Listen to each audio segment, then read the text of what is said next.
Hey guys, so it's time for a traditional White Sox video. So I started with this last year, just making a video, like a video that if I would be a smartphone buyer, I would love to go to YouTube and find the phone that I'm interested in and try to see what is bad about this device. So this is only going to be a video, not a full review of the Galaxy Mega 6.3. I probably will do that in the future. This is just going to be a phone pointing out maybe some of the obvious things about this, but maybe you just want to hear it from an experienced YouTuber or just an experienced smartphone lover, his opinions on the Mega 6.3, the obvious things and maybe some of the not so obvious things. So just focusing on the bad things here in this video, so you might find this video if you're interested in this device. Is this something for you, or is it too big? And yes, I have a special personality that you will probably hear in this video.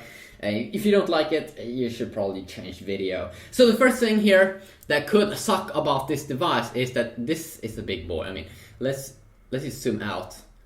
Could you see? I mean, I don't have big hands. I don't have big hands at all. But you can see how big it is. It's super big. It's insane. It's super big, okay? Let's see here. When you use this device, what you will have to do with your hand, if you don't have insanely big hands, you will have to move your hand around. Like when I'm going to the top of the phone, I have to climb up here on the back side with my fingers, and you have to kind of get used to that. It's a big phone. Most of the times you probably won't use it with one hand. Of course, when you look at things, and probably they have a one thing in the keyboard, so you can have it with one hand, so every button here goes on one of the sides. But still, it's a big phone, okay? It's a big phone. Now, I love big phones, okay? Me personally, I love big phones, but if you never used a big phone like the Galaxy Note series, no, okay. You should first check out the Note series and see if those are already too big for you. Then this is not gonna be something for you. This is big, especially when you type. You will use like two hands, okay? This is gonna be a power phone where you usually will use two hands. For me, I don't have a problem with that, but if you do have, yeah, it's gonna be a problem. It's gonna be a problem. You're probably gonna hate this phone when you realize that, wow, it's pretty hard. But I think that most people already know this. It's super big, okay? It's super big. But how does it stack up in size compared to the Galaxy Note? Well, I'll make a full review of that, comparing those phones. But from my experience, from what I found, I thought that this phone would feel insanely big compared to the Note 2. Now, coming from I started to use the original Galaxy Note, then went to Note 2, and then went to this just to try it out here, and it doesn't actually feel that much bigger because it is thinner, but still, it's a big phone. But for me that doesn't have super big hands, I'm pretty impressed with still how you can actually use this device because it has rounded off sides. It has kind of like a better design than the Note 2. Because of its thinner form factor and a little bit of an Galaxy S4 design here, especially on the sides, which I definitely do enjoy. My button here, when I have it holding it in my hand here, perfectly over here, I have my button here on turning on the display. Now they could probably put these buttons on the side a little bit longer down here, volume up and down keys, so you wouldn't have to move your hand up and down when you just want to control that little simple thing. But it's big, okay? It's a big boy. It's bigger than Note 2, but because of the thinner form factor, you can still maneuver the device actually, and that is the cool thing about this. Can you pocket it? Yes, I can pocket it perfectly in my pockets. I do see the phone a little bit from the top of my pocket, but no big deal. I can still pocket the device. Definitely pocketable if you don't have any special, probably skinny girl jeans or something. So let's continue on here. What is not so good also about this device, why it could suck, it doesn't have that much bigger battery. I mean, the phone is way bigger than the Note 2. That's 5.5 inch, this one's 6.3 inch, so almost 1 inch bigger. But it doesn't have that much bigger battery because it's still a thin device. So it only has 100 more milliamps, so you will get better battery life in the Galaxy Note 2. So don't buy this device if you want to have a better battery life. And then also, what I should say here, the S Pen or the Galaxy Note 2, that's a flagship device from Samsung from last year, and that one has higher specs, a little bit higher specs. This one is not meant to be a high-end device. This is like a mid-range device, I'm pretty sure, because it has a dual-core processor and stuff. So you won't get some of the good stuff. Like the Galaxy Note 2, it's a cheaper device, but you still get a better processor, better screen, a little bit better screen, and some other awesome things. Like the S Pen. The S Pen is a big deal. So this is Samsung's mega lineup, but with Samsung's Galaxy Note series, you do actually get a pen, and you can have fun. I usually take pictures, and then I can cut things out. And it's really, really awesome how much you can take advantage of the S Pen if you want to be a power user. It's really insane how good the Galaxy Note is.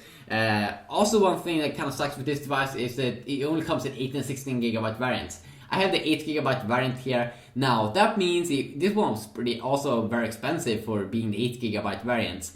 But you only get around 4 gigabytes available. Now, of course, when you take pictures and stuff, you do, and want to store video stuff on it, you do, of course, could put in an SD card, like 32, 64 gigabyte, and you can put all of that on it. But in terms of apps, you can now move some apps to the SD card, but most of the times, big games like GTA, Vice City and stuff, you won't be able to move them to the SD card, so you won't be able to have that many high-end games on this device, which do kind of sucks, especially if you do have the 8 gigabyte variant. If you go though with the 16 gigabyte variant, you definitely will get a little bit more there of space to install some more extra games. But that's one of the bad things. I'm not really sure why you can't install games on the SD card. You should definitely be able to pull that off. So little memory there. Then also one thing here that I didn't actually think about when I was buying this device is that it has a TFT display, which means that it's not as good viewing angles as the AMOLED display that you get on the Galaxy Note 2, the Galaxy S3, and the Galaxy S4, and the Galaxy S2. Is it super bad? No. It's still a very, very good device, especially when you look right in front of it. But when you look at it from the side, it's definitely not as good as the AMOLED series. And of course now, because this is a 6.3 inch device with I assume 720p resolution, same as the Galaxy Note 2, but just because it's bigger, 6.3 inch, that means that the pixel PPI, of course, pixels per inch, will not be as impressive. So of course it will be a little bit lower. Will you see a difference, a massive difference? Of course not. You won't be able to do that because it's already a very, very high resolution. But you will definitely see a little bit, especially if you do some reading on the browser and stuff. Maybe you'll see some small difference. Now, another thing is also that this device costs a lot of money.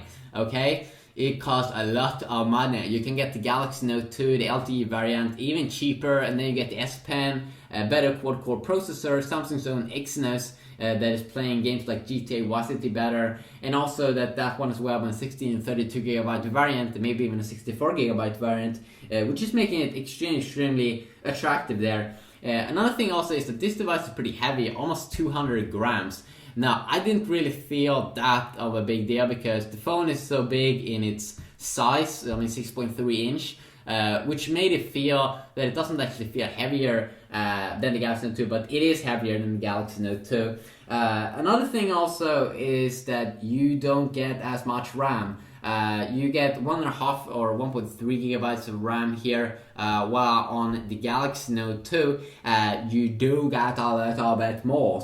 You do get around 2 gigabytes, I'm pretty sure. And one of the main things that's just better with the Note is that I'm a really big fan of the S Pen and Samsung's own feature with that. Like, if you really want to optimize the experience there, if you really want to go safe with the quad core and goodness, instead of this one has a very good processor as well. If you want to go with it's not laggy or anything, 1.7 gigahertz dual core like Qualcomm, Adreno 305 GPU. So I think that the GPU may be a little bit better than the Note 2, maybe perhaps. But the Note 2 has the Mali 400, which is Samsung's own, and has amazing support for almost every single game out there. Has amazing support. The reason why you would pick up this device and buy it And also nice 8 megapixel camera that I would check out a little bit more. Remember, this is not a full review, just a video mostly focusing on the bad things. But the main reason why you would buy this device, of course, is not because the screen is a little bit better, you have a little bit more extra there in specs, you have the pen. No, you already hear it in the name where you would pick up this device, and that is because it is the new mega lineup. People will be impressed when you're walking around with this device. It looks insane, has amazing design, it's super thin. I'll check it out a little bit more, the browser experience and other cool things you can do with this device. I mean, it really is a cool experience, and you buy this device because you want something big. You want something that no one else has. Then this is probably the perfect choice. I will leave probably the pricing and the availability of this device in the description down below, and perhaps also my full review if I pull it off here in the near future. We'll see about that. But there's a quick video. You can also mention more things if you do know any more bad things about this device in the description down below, some things that you might not enjoy. Remember, this is a niche product, it's not meant to everyone. It doesn't have the S Pen, it's a megaphone. It's for the people that like the good stuff, and I really do like the good stuff, and I can't wait to see. But I also like high specs and stuff, so I can't wait to see what Samsung's going to do with the next Galaxy Note 3 that we'll probably see in a few months. Yeah, quick little video here, and of course you can take out the battery and SD card and stuff, but that is stuff that I probably will talk about in future videos where I'll probably do my full review and stuff, but we'll see about that. Hopefully you enjoyed this video. If you did, please leave a like, and if you want to leave some feedback you can do so down below, and until next time, have a great day.